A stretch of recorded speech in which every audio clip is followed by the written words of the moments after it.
Very good morning to all of you. In the last class, we have completed a topic that is the classification of the retailers. Retailers can be classified on the following basis, that is size. So, size is totally depend upon the from which size they belong, whether the retailers are from the small stores or from the big departmental stores.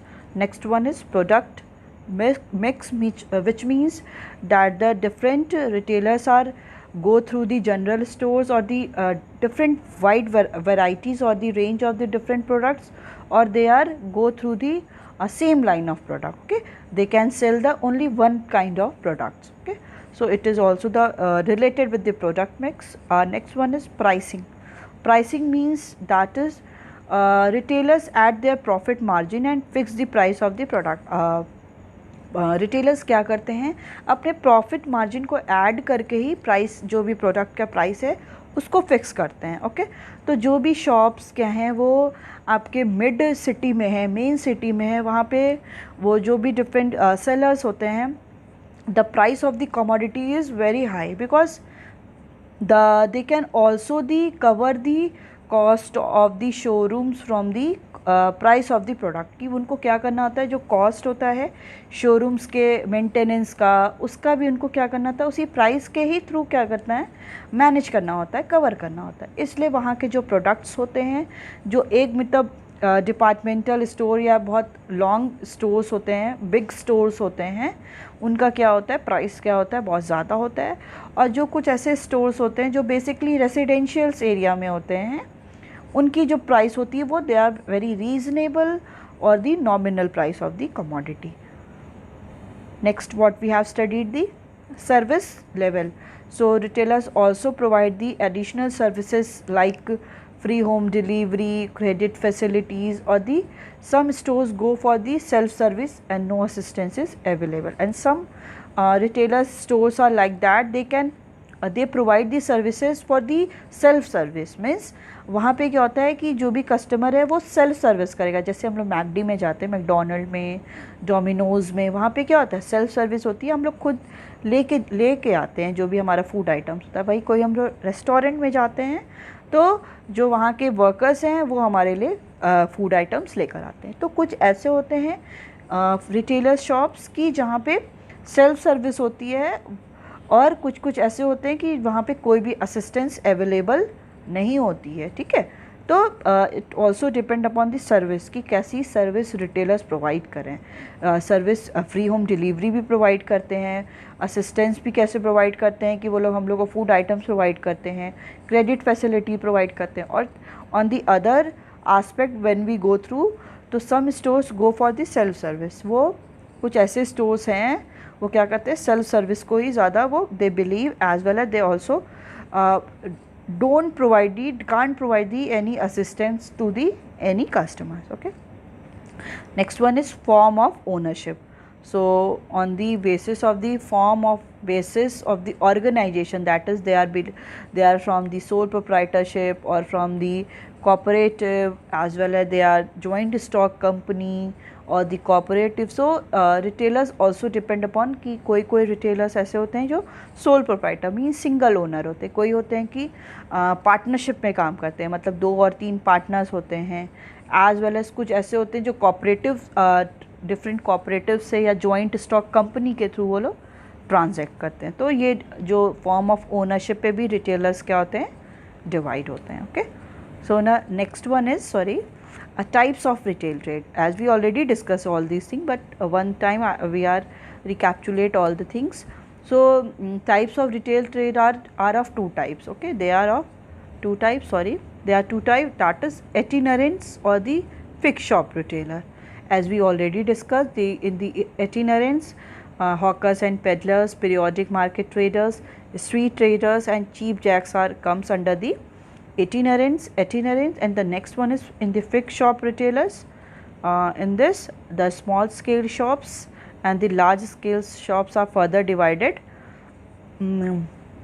In this case, in the small case, general store, single line store, specialty store, street shops, second hand goods shops, and second hand shops are comes under the small scale shops, and in the large scale shops, departmental store, multiple shops, mail order retailing, and the automatic vending machine comes under the large scale shops. Okay, so due to COVID, your syllabus is reduced up to the 30%. So we are not going to study the topic itinerants in this. All these comes under or the smalls. Okay, so it is deleted from your syllabus. So only in the fixed shop retailer we have to study the large scale shops, in which we will study the departmental, multiple shops, mail order retailing, or the automatic vending, and we are not going to study all these topic. Okay, we are not going to study all these topic. Okay, so large scale retailers are those retailers, they are deal in the large stock of goods, वो लोग large stock of goods के साथ deal करते हैं, and the purchase goods in the bulk, और वो लोग goods को क्या करते हैं, बल्क में, मतलब लार्ज अमाउंट में ही परचेज करते हैं. और इसके फीचर्स क्या हैं, ये they require a huge investment, उन्हें क्या है, बहुत ज़्यादा कैपिटल और इन्वेस्टमेंट की ज़रूरत होती है, बिकॉज उनका जो बिज़नेस होता है वो बहुत लार्ज स्टॉक पे होता है, मतलब बहुत बिग बिज़नेस होता है, लार्ज बिज़नेस होता है, लार्ज साइज़ में, तो उन्हें इन्वेस्टमेंट की भी क्या करना होता है, फंड की बहुत ज़्यादा नीड होती है. Next one is they have large size showroom to sell goods, उनको लार्ज साइज शोरूम्स चाहिए. फॉर एग्जांपल बिग बाज़ार, उन्हें लार्ज साइज शोरूम्स चाहिए टू सेल गुड्स, अपने जो भी गुड्स को सेल करने के लिए. They are generally located at the centre place और in shopping centre. Okay, we कहाँ पे लोकेट करते हैं, एट सेंट्रल प्लेस, किसी भी सिटी के जो मेन सेंटर पार्ट होता है किसी भी सिटी का, वहाँ पे लोकेट करते हैं, और इन शॉपिंग सेंटर्स में. Next is a large number of customer visit these showrooms, बहुत लार्ज नंबर में जो कस्टमर्स हैं वो विजिट करते हैं इन सारे शोरूम्स में. So the most common form of और types of large scale retailer are departmental stores, multiple shops और द चेन स्टोर्स, और the mail order retailing. Okay, so we will discuss all these three one by one. So today we will study the departmental stores. Okay, so let's start. A departmental store is a large retail showroom having a number of departments under one roof, each department specializing in one line of product. Each of the department is like a separate shop with centralized purchasing, selling and accounting. Administrative activities of the departmental stores are managed by the general manager. The general manager appoints the departmental managers for each department. Okay, so a departmental store is a large retail showrooms. जो departmental stores होते हैं वो क्या होते हैं, large scale पे large retail showrooms होते हैं. आपने देखे होंगे, आप वाराणसी में ही देख लो कितने सारे शोरूम्स होते हैं ना, जहाँ पे सारे हम लोग जाके शॉपिंग करते हैं, वो उनको हम लोग डिपार्टमेंटल स्टोर्स कहते हैं. ओके, तो लार्ज रिटेल शोरूम्स होते हैं having a number of department. उसमें क्या होते हैं, नंबर ऑफ डिपार्टमेंट होते हैं. मीन फूड आइटम्स के अलग होंगे, क्लोथिंग के अलग होंगे, फिर आपके जो ग्रॉसरी के अलग होंगे, या स्टेशनरी का अलग होगा. तो ये सारे क्या है, अलग अलग डिपार्टमेंट एक ही बिल्डिंग में ही होता है, एक ही शोरूम में ही अलग अलग डिपार्टमेंट्स होते हैं. Having a number of departments under one roof, एक ही रूफ के नीचे. फिर आपका मेकअप्स के रिलेटेड सारे आइटम्स अलग होंगे. Each department specialising in one line of product. Each अलग अलग डिपार्टमेंट क्या होगा, जैसे क्या हो गया आपका फूड आइटम से रिलेटेड हो गया, जहाँ पे आपको सारे फूड ग्रेन्स मिल रहे हैं, राइस है, पल्सेस है. आपका एक हो गया वेजिटेबल से रिलेटेड, वहाँ पे आपको वेजिटेबल्स, वेजीज़ होती हैं डिफरेंट, और एज वेल एज़ फ्रूट्स मिलेंगे. एक जगह आपको क्लोथिंग मिलेगी, मतलब men women as well as children के. फिर नेक्स्ट आपका क्या हो गया, जहाँ पे आपको मेकअप के सामान मिलेंगे सारे. फिर आपके ऐसे कुछ हो गए जहाँ पे आपको सारे ग्रॉसरी, स्टेशनरी के सामान मिलेंगे, सॉफ्ट टॉयज़ के सारे गुड्स मिलेंगे. तो एक ही डिपार्टमेंट में आप देखिए आपको सारे प्रोडक्ट मिलते हैं. आपके पास ये एग्जांपल है बिग बाज़ार का, ठीक है. Each of department is like a separate shop. एक डिपार्टमेंट मीन्स अगर एक डिपार्टमेंट हम क्लोथिंग में चले गए तो वो लगेगा कि पूरा शॉप एक शॉप के बराबर है, मतलब एक सेपरेट शॉप लगता है. अगर हम लोग फूड आइटम्स के पास चले जाएँ तो लगता है कि अरे पूरी तो एक तो ये हमारी शॉप ही हो गई टोटल. तो ये क्या है, एक separate shop with centralised purchasing. उसकी जो परचेजिंग है, सेलिंग और अकाउंटिंग सब सेंट्रलाइज्ड है. मीन्स एक दूसरे से सब क्या है, कनेक्टेड है। ये नहीं कि वो एक सेपरेट है तो वो एक दूसरे से कनेक्टेड नहीं है, सब एक दूसरे से क्या है, कनेक्टेड है। उनकी बिलिंग से लेके वहाँ पे जो वर्कर्स काम कर रहे हैं, they all are connected to each other. Administrative activities of the departmental stores are managed by the general manager. जो भी वहाँ के एडमिनिस्ट्रेशन की कैसे वर्किंग हो रही है, प्रॉपर टाइमिंग क्या है ओपन होने की, लोग आ रहे हैं टाइम से कि नहीं, प्रॉपर जितने भी गुड्स हैं वो अवेलेबल हैं कि नहीं वहाँ पे शॉप पे, या उनकी प्राइसिंग सही, ये सारी रिलेटेड जो सारी इंफॉर्मेशन है एडमिनिस्ट्रेटिव एक्टिविटी, एडमिनिस्ट्रेशन करना प्रॉपरली वर्किंग की, सेल्समैन जो हैं वो अच्छे से बिहेव कर रहे हैं कि नहीं, ये सारी जो रिलेटेड है, ये सारा डील्स किससे होता है, जनरल मैनेजर, जो उसका मैनेजर होगा। So the general manager appoint departmental manager for each department. फिर ये जो जनरल मैनेजर होगा वो क्या करेगा, ईच डिपार्टमेंट के लिए उसका मैनेजर, मतलब एक जनरल मैनेजर, जीएम जिसको बोलते हैं, वो हर एक डिपार्टमेंट के लिए एक अपना मैनेजर को अपॉइंट कर देगा। मतलब फूड आइटम्स के लिए कर दिया, क्लोथिंग के लिए कर दिया, और फिर ग्रॉसरी के लिए कर दिया, ये सारे के लिए, और as well as for example makeup के लिए कर देता है, या सॉफ्ट टॉयज़ के लिए कर दिया, सॉफ्ट टॉयज़ के लिए कर दिया। तो अब ये क्या है, जो मैनेजर्स हैं वो इससे डील करेंगे, मतलब इसके जो फूड आइटम से रिलेटेड मैनेजर है वो डील करेगा कि वहाँ पे सब कुछ प्रॉपर फंक्शनिंग हो रही है कि नहीं, जो गुड्स होने चाहिए वो अवेलेबल हैं कि नहीं, उनका ऐसा तो नहीं कि वो एक्सपायर हो गए हैं। ये सारी इन्फॉर्मेशन क्या है, एक जनरल मैनेजर डिफरेंट मैनेजर को क्या करेगा, अपॉइंट करेगा फॉर देयर डिपार्टमेंट। अलग अलग डिपार्टमेंट के लिए अलग अलग मैनेजर अपॉइंट किया जाएगा through by the general manager. Okay, so ये क्या हुआ, सिंपली मीन्स ये क्या होता है, एक लार्ज रिटेल शोरूम्स होता है जिसमें नंबर ऑफ डिपार्टमेंट्स होते हैं, और वो सेंट्रलाइज्ड होता है, एज वेल एज जो एडमिनिस्ट्रेटिव एक्टिविटीज़ है उसको कौन चेक करता है, मैनेज करता है, by the general manager, and the general manager appoint the departmental manager for their department के लिए अलग अलग डिपार्टमेंटल मैनेजर को भी वो अपॉइंट कर देता है। Okay, main features of the departmental stores. So the first one is large size. A departmental store is a large retail showroom require a large capital investment. ये क्या होता है, लार्ज रिटेल शोरूम होता है, मतलब लार्ज बड़े होते हैं शोरूम्स, और जिसमें क्या है, लार्ज कैपिटल इन्वेस्टमेंट, जिसमें कैपिटल इन्वेस्टमेंट भी क्या होगा, ज़्यादा होगा। Next one is wide range. A departmental stores deal with the wide range of product from low price to very expensive goods. Different varieties of goods are available in the different department.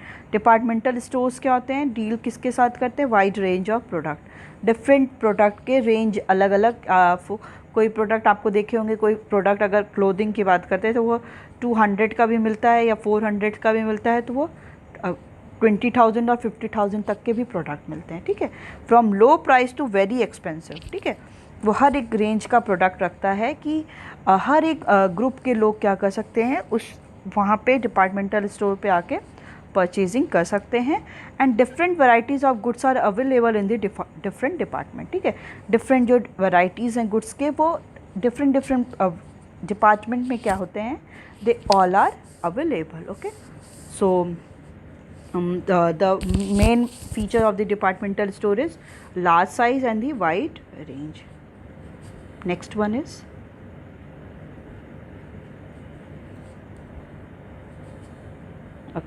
next one is departmentally organized. The store is departmentally organized. Goods offered for the sale are classified and each department specialized in one line of product.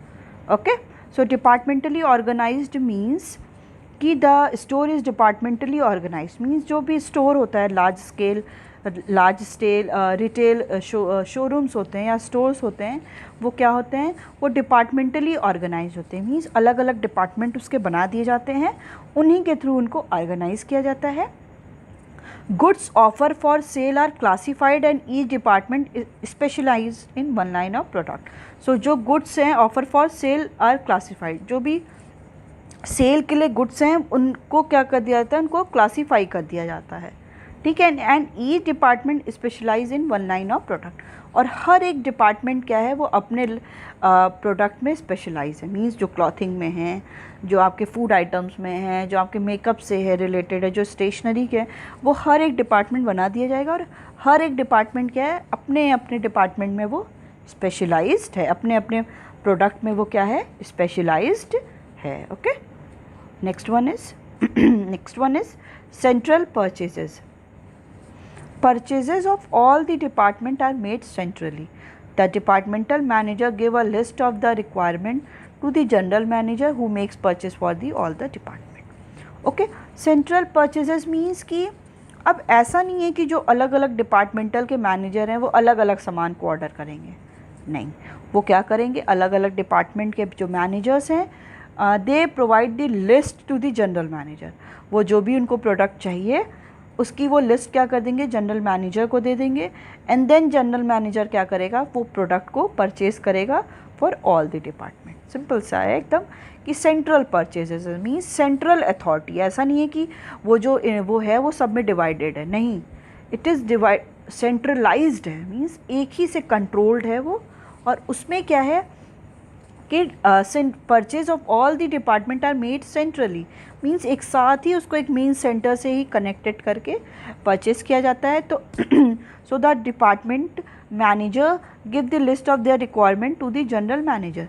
जो departmental manager होता है वो क्या करता है, list of their requirement, जो भी उनको रिक्वायरमेंट की ज़रूरत है वो उसका लिस्ट क्या कर देगा, जनरल मैनेजर को दे देगा, who makes purchase for the all the department, जो पूरे डिपार्टमेंट के लिए गुड्स को परचेज करेगा। Okay, next one is central location. A departmental store is located at the central place और in shopping centre so that people from different parts of the city can easily reach here. Okay, तो क्या होता है, ये जो departmental stores होते हैं वो क्या होते हैं, सेंट्रली लोकेटेड होता है, मींस किसी भी सिटी के जो सेंट्रल होता है ना कोई जी, कि अगर ये मेन है, ठीक है, ये एरिया है, और इस एरिया में ही क्या होगा, ओपन किया जाएगा, सो दैट इधर से भी लोग क्या आ सकें, इधर से भी आ सकें, इधर से भी। फॉर एग्ज़ाम्पल कि जैसे अभी हम वाराणसी में ले लेते हैं कि इधर सिगरा और कैंट ये क्या है, एकदम मेन है, मतलब यहाँ पे क्या है कि आपको लोग जो DLW से है वो भी आ सकता है, जो गोदौलिया साइड से है वो भी आ सकता है, जो इधर आपके जो राजघाट साइड से वो भी आ सकता है, और जो इधर आपका पांडेपुर शिवपुर है वो भी आ सकता है। तो इसका क्या मतलब है, यहाँ पे अगर ये बिग बाज़ार ओपन हुआ है तो इसका ये क्या होता है, मेन सिटी में ही ओपन हो सकता है, so that every people can reach out there, कि हर एक पीपल को क्या हो, ऐसा ना हो कि किसी के लिए वो बहुत ज़्यादा दूर लगे। इसीलिए इसको मेन सिटी और मेन सेंटर जो बोलते हैं हार्ट ऑफ दी सिटी में ही उसको ओपन किया जाता है, कि जैसे सारे पीपल क्या है ईज़िली वहाँ पे पहुँच सकें, so that people from different part of the city can easily reach there, ठीक है, ईज़िली वो क्या कर सकें, वहाँ पे रीच कर सकें। Next one is services. Departmental store provide a number of services and facilities to the customer like post office, telephone booth, restaurant, packing, free home delivery etc. Okay, जो डिपार्टमेंटल स्टोर्स होते हैं, अलग अलग जो departmental stores होते हैं वो different kind of services भी प्रोवाइड करते हैं to their customers. Like post office means किसी को कुछ वहाँ से कुछ सेंड करना है, या टेलीफोन बूथ भी होता है किसी को अगर कॉल करना है। रेस्टोरेंट की भी फैसिलिटी होती है कि वो लोग अपने रूफ़ पे क्या कर देते हैं, एक रेस्टोरेंट भी ओपन कर देते हैं। पैकिंग की भी फैसिलिटी होती है, as well as free home delivery की, कोई भी गुड्स को क्या करना है, फ्री होम डिलीवरी करना है, तो वो सारी फैसिलिटीज़ भी क्या होती है वहाँ पे अवेलेबल होती है। Okay, next one is elimination of the middle man. Elimination of middle man, departmental store by goods in the large quantity. जो भी डिपार्टमेंटल स्टोर्स होते हैं वो क्या करते हैं, गुड्स को लार्ज क्वांटिटी में ही क्या करते हैं, परचेज करते हैं। They buy the goods directly from the manufacturer and help and eliminate the middle man, ठीक है।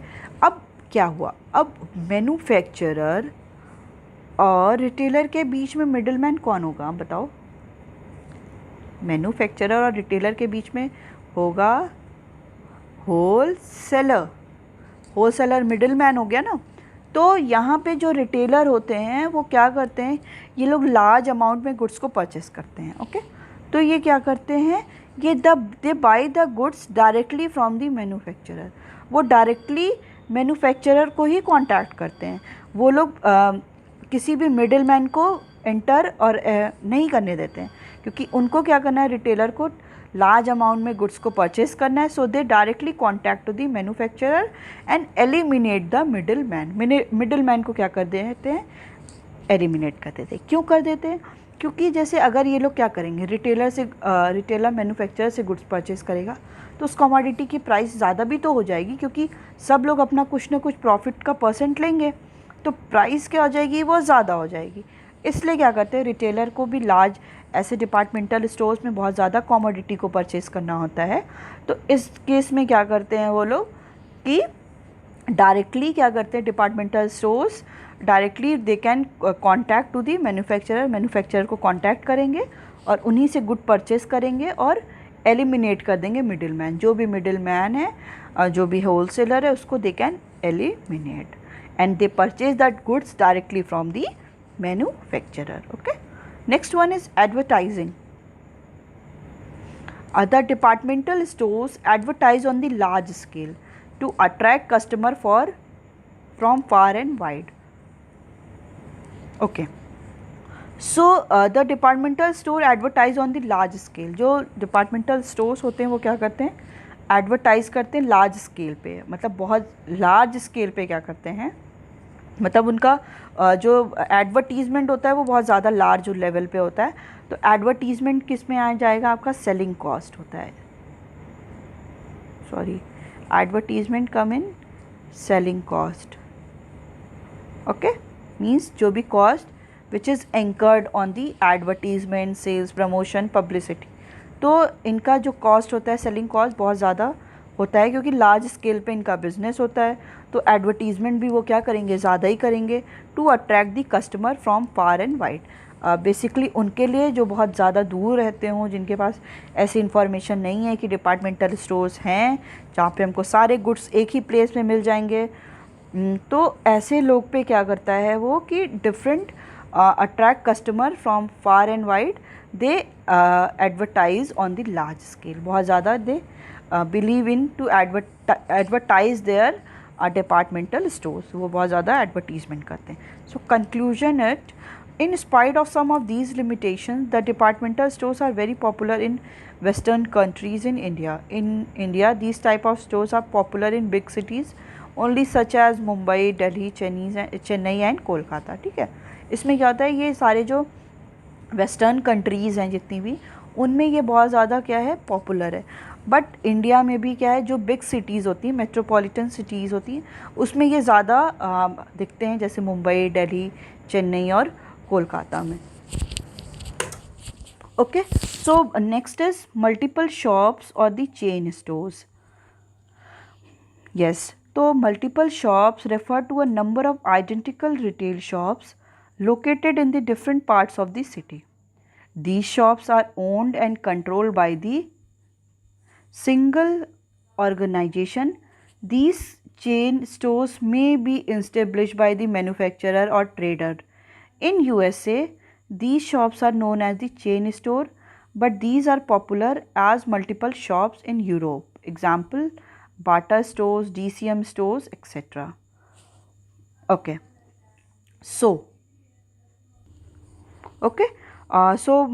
these multiple shops refer to a number of identical retail shops located in the different part of the city. Okay, multiple shops क्या होते हैं, they refer to number of identical retail shops, मतलब located at the different part of the country.